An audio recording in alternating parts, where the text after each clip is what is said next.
တိပြက်သူတခါတော့ကလူတယောက်ဟာတောထဲကိုထင်းခုတ်ဖို့ထွက်လာရာကတောနဲ့တနေရာရှိစမ်းကြောင်းလေးတွေကရေကိုလက်ခုပ်နဲ့ခတ်တောင်နေစဉ်ရေထဲမှာကူးခတ်နေတဲ့ရွှေငါးလေးတစ်ကောင်ကိုတွေ့သွားတော့တယ်။သူကစောင့်ထားတဲ့ခမောက်ကိုချွတ်ခါခမောက်ကိုရေထဲနှစ်ပြီးရေတွေကိုပတ်တင်လိုက်တဲ့အခါရွှေငါးလေးဟာလွတ်မြောက်ပါသွားပြီးစမ်းကြောင်းအဆက်ကသဲပင်ပေါ်ကျသွားတော့တယ်။ဟာဘွာပြီကွာဒီရွှေငါးလေးကိုအိမ်ယူသွားရင်ငါမိမကအရန်သဘောကျမှာပဲကျုပ်ကိုဖမ်းခေါ်မသွားပါနဲ့ဗျာခမရဲ့မိမပူပြီးသဘောကျမဲ့အရာကျုပ်ပေးပါမယ်ဘာပေးမှလဲကွာကျုပ်ရဲ့မိတ်ဆွေရွှေဖားစီခမကိုခေါ်သွားပါမယ်သူကခမအတွက်အသုံးဝင်ပြီးထူးခြားတဲ့ပစ္စည်းတစ်ခုခုပေးပါလိမ့်မယ်ကျုပ်ကိုသာမဖမ်းပါနဲ့အေးဒါဆိုပြီးရောမင်းထွက်ပြေးမရဘူးဂရီတော်တီးပါစေနော်စိတ်ချပါဗျာကျုပ်ကူးခတ်သွားရနောက်ကိုသာလိုက်ခဲ့ပါဒီလိုနဲ့ထင်းခုတ်သမားဟာရွှေငါးလေးကိုစမ်းကြောင်းနဲ့ပြန်လွှတ်ပေးလိုက်ပြီးရွှေငါးလေးကူးခတ်သွားတဲ့အခါသူကကန်းတစ်ပိတ်ကနေ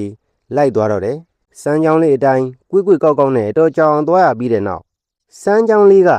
ဂူတကူတဲ့စီးဝင်သွားရာထင်းခုတ်သမားလေးလိုက်ပါဝင်ရောက်သွားတော့တယ်ဟာဂူတကူလုံးရွှေအောင်ဝန်းလို့ပါလားဂူအစုံးနေရာကကြောက်တုံးတုံးပေါ်မှာထိုင်နေတဲ့ရွှေဖားလေးကိုတွေ့ရတယ်တကူလုံးရွှေအောင်တောက်နေတဲ့ဒီရွှေဖားလေးရဲ့အယောင်ဟပ်ပြီးတကူလုံးဝန်းထိန်နေတာပါလားရွှေငါးလေးဟာရွှေဖားလေးကိုအကျိုးကြောင့်ပြောပြလိုက်တယ်ငါရဲ့ကိုစားသူ့အတွက်အသုံးဝင်မဲ့အရာတစ်ခုခုပေးလိုက်ပါမိတ်ဆွေရွှေဖားရဲ့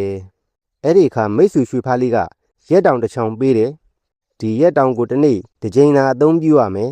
ဒီရက်တောင်နဲ့ခတ်လိုက်ရင်ပစ္စည်းတစ်ခုကနေနှစ်ခုဖြစ်သွားလိမ့်မယ်အဲ့ဒီလိုရက်တောင်တစ်ခါခတ်တိုင်းလဲရက်တောင်ဟာသေးသေးသွားလိမ့်မယ်သင်ဒီရက်တောင်ကိုအကျိုးရှိအောင်အသုံးပြုနိုင်ပါသေးပြီးတော့အခုဖြစ်ပျက်တွေဘယ်သူမှပြန်မပြောပါနဲ့ပြန်ပြောရင်သင်ဘေးသင့်လိမ့်မယ်သင်ဂရီပေးနိုင်မလားဂရီပေးပါတယ်ဘယ်သူမှပြန်မပြောပါဘူးထင်းခုတ်သမားဟာရက်တောင်ကိုအားရဝမ်းသာယူပြီးပြန်သွားတော့တယ်အိမ်ရောက်တော့သူဟာသူ့မှာရှိတဲ့ငွေတန်းကားတစ်ပြားကိုရက်ခတ်လိုက်ရာဟာဒင်းကားနှစ်ပြားဖြစ်သွားပြီဝမ်းသာလိုက်တာအဲ့ဒီနေ့ကစပြီးထင်းခုတ်သမားဟာအလုံးမလုံးတော့ပဲသူ့ရဲ့မူရင်ဒင်းကားပြားကိုပဲရက်ခတ်နေပြီးတိုးပွားလာတဲ့ဒင်းကားကိုသူ့မိမကိုပေးလေတယ်ကြာတော့သူ့မိမကမတင်ကားဖြစ်လာတယ်ဒီမှာကိုမောင်ငယ်ရှင်အလုံးမလုံးဖယ်ပိုက်ဆံနေဘဲကားရတယ်လေမှန်ပြောနော်မိမကြောက်ရတဲ့မောင်ငယ်ဟာနောက်ဆုံးတော့ဖြစ်သမျှအကြောင်းဖွင့်ပြောလိုက်တော့တယ်လက်စတတ်တော့အဲ့ဒီလိုလားရှင်တော်အပါလားအဲ့ဒီရွှေဖားနဲ့ရွှေငါးကိုရရင်ကျုပ်တို့တထေးဖြစ်ပြီအခုရှင်းရက်တောင်ကတေးသေးလေးပဲရှိတော့တယ်ရှေ့လျှောက်ဘာမှအသုံးကျမှာမဟုတ်တော့ဘူးဒီလိုနဲ့သူတို့လင်မယားဟာတောထဲဝင်သွားကရွှေဖားလေးရှိရာကူထဲဝင်သွားကြပြီးရွှေဖားလေးနဲ့ရွှေငါးလေးတို့ကို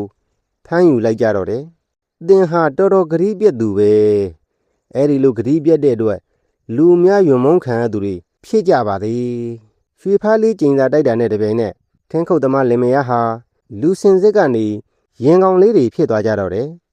အဲ့ဒီချိန်ကစပြီးအညီအကြေးအညီဟောက်ကိုစားတဲ့ရင်ကောင်တွေကိုလူတွေမုန်းတီးယွံရှာခဲ့ကြတာအခုချိန်ထိပါပဲကလေးတို့လည်းဂရီးပြက်သူတွေမဖြစ်ကြပါသေးနဲ့ကွယ်ဂရီးပေးပြီးရင်တီအောင်ကြိုးစားရမယ်နော်